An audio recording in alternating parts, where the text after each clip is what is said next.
Hi hello നമസ്കാരം. എല്ലാവരും സുഖമായിട്ടിരിക്കുന്നു വിചാരിക്കുന്നു. ഞാൻ അഞ്ജന. ഞാൻ ഈ പേജിൽ ഇങ്ങനെ ഇത്തരത്തിലുള്ള ഒരു വീഡിയോ ഇത് ആദ്യമായിട്ടാട്ടോ ചെയ്യുന്നത്. റിയൽ എസ്റ്റേറ്റ് ബേസ് ചെയ്തിട്ട് അല്ലെങ്കിൽ ജനറൽ വീഡിയോസ് ഒക്കെയാണ് കൂടുതലും ചെയ്യാറ്. അപ്പൊ ഇപ്പോഴും അങ്ങനത്തെ വീഡിയോസ് കണ്ടാൽ നിങ്ങൾക്കും ബോറടിക്കത്തില്ലേ? അപ്പൊ ഒന്ന് മാറ്റി പഠിക്കാന്ന് ഓർത്തു.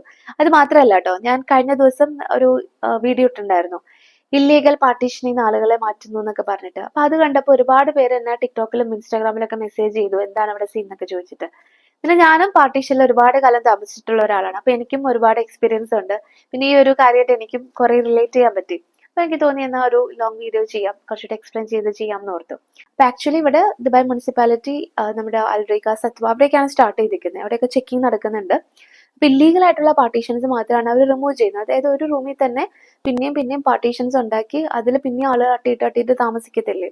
അപ്പൊ അവിടെ ഒരുപാട് ഹെൽത്ത് ഇഷ്യൂസ് വരുന്നുണ്ട്, പിന്നെ സേഫ്റ്റി ഇഷ്യൂസ് വരുന്നുണ്ട്.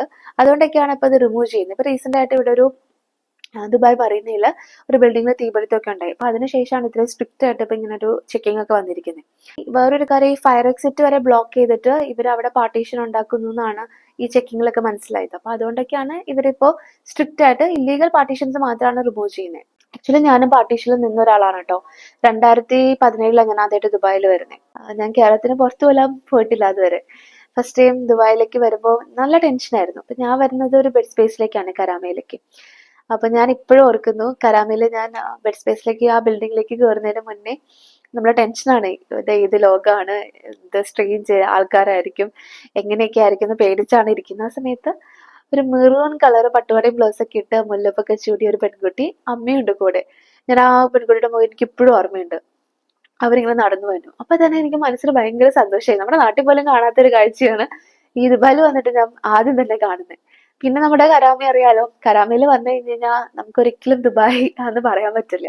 ഫുൾ മലയാളത്തിലുള്ള മലയാളികളാണ്. പക്ഷെ അതിലുപരി നമുക്ക് റെസ്റ്റോറന്റുകളിലൊക്കെ ഈ മലയാളത്തിലുള്ള എഴുത്തുകളാണല്ലോ. അത് കണ്ടു കഴിഞ്ഞപ്പോ സമാധാനായി. പിന്നെ നമ്മുടെ ബെഡ് സ്പേസിലേക്ക് ചെന്ന് കഴിഞ്ഞപ്പോ എല്ലാവരും മലയാളികൾ. Okay, set. അങ്ങനെയായിരുന്നു എൻ്റെ ഒരു ഫസ്റ്റ് ബെഡ് സ്പേസ് അല്ലെങ്കിൽ ഒരു പാർട്ടീഷൻ എക്സ്പീരിയൻസ് എന്ന് പറഞ്ഞത്. പിന്നെ എൻ്റെ കമ്പനി, എനിക്ക് ജോലി കിട്ടിക്കഴിഞ്ഞപ്പോൾ ഭാഗ്യത്തിന് കരാമ തന്നെയായിരുന്നു എൻ്റെ കമ്പനി. അപ്പൊ ഒരു 10 മിനിറ്റ് 15 മിനിറ്റ് 10 മിനിറ്റേ ഉള്ളൂ നടക്കാനുള്ള ദൂരത്തിൽ തന്നെയായിരുന്നു എനിക്ക് ആദ്യം ജോലി കിട്ടിയ കമ്പനി. അപ്പൊ ഞാൻ ആദ്യം വിസിറ്റിലാണ് വരുന്നത്. അപ്പൊ അന്ന് ജോബായിട്ടല്ല വരുന്നത്, വന്ന് 2 3 4 മാസം കൊണ്ട് നമുക്ക് കിട്ടിയ ഒരു കമ്പനിയാണ് ഈ കരാമയിലുള്ളത്. അപ്പൊ എനിക്ക് ഭയങ്കര കംഫർട്ടബിൾ ആയിരുന്നു കേട്ടോ. പിന്നെ ഞങ്ങള് കല്യാണമൊക്കെ കഴിഞ്ഞ് ദുബായിൽ വരുമ്പോ ദേരയിലാണ് ഒരു സ്റ്റുഡിയോ എടുത്തത് കേട്ടോ. അന്ന് ഹസ്ബൻഡ് ദേരയിലാണ് വർക്ക് ചെയ്യുന്നത്. അപ്പൊ ആ ഒരു കംഫർട്ടൊക്കെ നോക്കി നമ്മൾ ദേരയിൽ എടുത്തു. പിന്നീട് എന്റെ കമ്പനി കരാമയിൽ നിന്ന് കിസൈസിലേക്ക് ഷിഫ്റ്റ് ആയി. അപ്പൊ ഞങ്ങൾ വീണ്ടും ഈ ദേര വിട്ടിട്ട് വീണ്ടും കിസൈസിലേക്ക് ഷിഫ്റ്റ് ആയി. കാരണം ട്രാവലിംഗ് എനിക്ക് കുറച്ചുകൂടി കംഫർട്ടബിൾ ആവാൻ വേണ്ടിയിട്ട്. അവിടേക്ക് ഞങ്ങൾ ഒരു പാർട്ടീഷനാണ് ചൂസ് ചെയ്തത്. കാരണം അവിടെ റേറ്റ് കുറച്ച് കൂടുതലാണ്. പിന്നെ നമ്മുടെ അന്നത്തെ ഒരു സാലറി ഒക്കെ വെച്ചിട്ട് നമുക്ക് അതായിരുന്നു അഫോർഡ് ചെയ്യാൻ പറ്റുക. അങ്ങനെ ഒരു 3 ബെഡ്റൂം അല്ല 2 ബെഡ്റൂം ആണ്. ഹാളും പാർട്ടീഷൻ ചെയ്ത് അതൊരു ബെഡ്റൂം ആക്കിയിരിക്കുകയായിരുന്നു. അപ്പൊ അതിലൊരു 1 ബെഡ്റൂം നമ്മൾ എടുത്തു. കിച്ചൺ ഷെയറിംഗ് ആണ്, വാഷ്റൂം ഷെയറിംഗ് ആണ്. എങ്കിലും കുഴപ്പമുണ്ടായിരുന്നില്ല, ഞങ്ങൾ മാത്രമേ കുക്കിംഗ് ഒക്കെ ചെയ്യുന്നുണ്ടായിരുന്നുള്ളൂ. അപ്പം എനിക്ക് കംഫർട്ടബിൾ ആയിരുന്നു.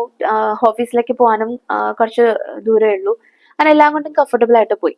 പക്ഷെ കുറച്ച് മാസങ്ങൾ കഴിഞ്ഞ് കഴിഞ്ഞപ്പോൾ നമുക്ക് മനസ്സിലായി, ഈ അപ്പാർട്ട്മെന്റ് എടുത്തിരിക്കുന്ന ഓണറും ബിൽഡിംഗ് മാനേജ്മെന്റ് ഒക്കെ ആയിട്ട് എന്തോ പ്രശ്നമായിട്ട് നമുക്ക് ഇടയ്ക്ക് കറണ്ട് കട്ടിംഗ് ഒക്കെ വന്നു. അങ്ങനെ വന്നു കഴിഞ്ഞപ്പോ നമ്മള് പയ്യെ ഓക്കെ, ഇനിയിപ്പോ ഇവിടെ നിൽക്കണ്ട, വേറെ കുറച്ചുകൂടി നല്ലൊരു പാർട്ടീഷനിലേക്ക് മാറാമെന്ന് വിചാരിച്ചിട്ട് റിബിസിലൊക്കെ നോക്കി അങ്ങനെ ഞങ്ങൾ വീണ്ടും ഒരെണ്ണം കണ്ടുപിടിച്ചു. അത് എനിക്ക് ഭയങ്കര ഇഷ്ടപ്പെട്ട ഒരു പാർട്ടീഷൻ ആയിരുന്നേ. ഒരുപാട് മെമ്മറീസ് അതായിട്ട് എനിക്ക് റിലേറ്റ് ചെയ്യാനുണ്ട്. അതെങ്ങനെ സംബന്ധിച്ച വെച്ചാൽ ഒരു 2 ബെഡ്റൂം അപ്പാർട്ട്മെന്റ് ഓണർ എടുത്തിട്ട് ഹാള് പാർട്ടീഷൻ ചെയ്തിട്ട് അവർ അവിടെ തന്നെ താമസിക്കുന്നു. പിന്നെയുള്ള ബാക്കി 2 ബെഡ്റൂമിൽ ഒന്ന് മാസ്റ്റർ ബെഡ്റൂം ഞങ്ങൾ എടുത്തു, മറ്റേ ബെഡ്റൂമിൽ വീണ്ടും ഞങ്ങൾ എപ്പോഴും ഒരു കപ്പിൾസ് താമസിക്കുന്നു. ഞങ്ങൾ 3 മലയാളികളായിരുന്നു. വളരെ ഹാപ്പി ആയിട്ടും പിന്നെ ഭയങ്കര സഹകരിച്ചാണ് ഞങ്ങൾ അവിടെ താമസിച്ചത്. അവിടെ വെച്ചിട്ട് തന്നെയാണ് എൻ്റെ മൂത്ത മോളെ ഞാൻ കെയറിങ് ആവുന്നത്. ആ സമയത്ത് ബെഡ് റെസ്റ്റ് ഒക്കെ ഉണ്ടായിരുന്നു എനിക്ക്. അപ്പൊ ആ സമയത്ത് ഇത്തയും ചേച്ചിയൊക്കെ എന്നെ ഒരുപാട് സപ്പോർട്ട് ചെയ്തിട്ടുണ്ട്. പിന്നെ കുക്കിംഗ് പഠിച്ചതൊക്കെ ഞാൻ അവരുടെ കൂടെ കൂടിയിട്ടാണ്. കുറച്ചൊക്കെ എനിക്ക് പറഞ്ഞൊക്കെ തരും.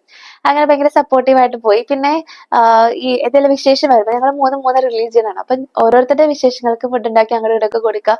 അങ്ങനെ നല്ല സ്നേഹമായിട്ട് പോയ ഒരു പാർട്ടീഷൻ.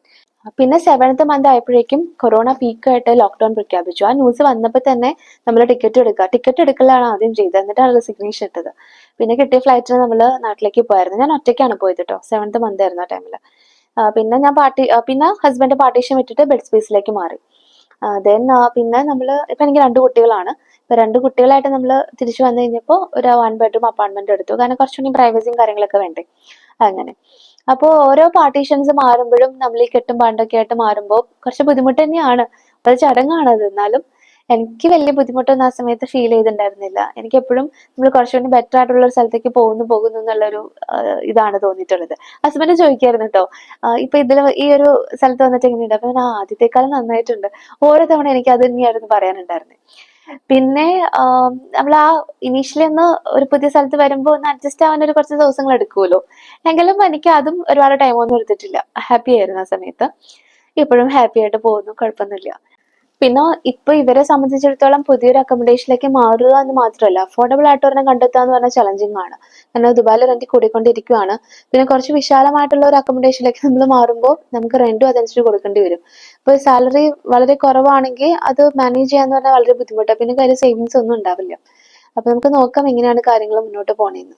ശരി.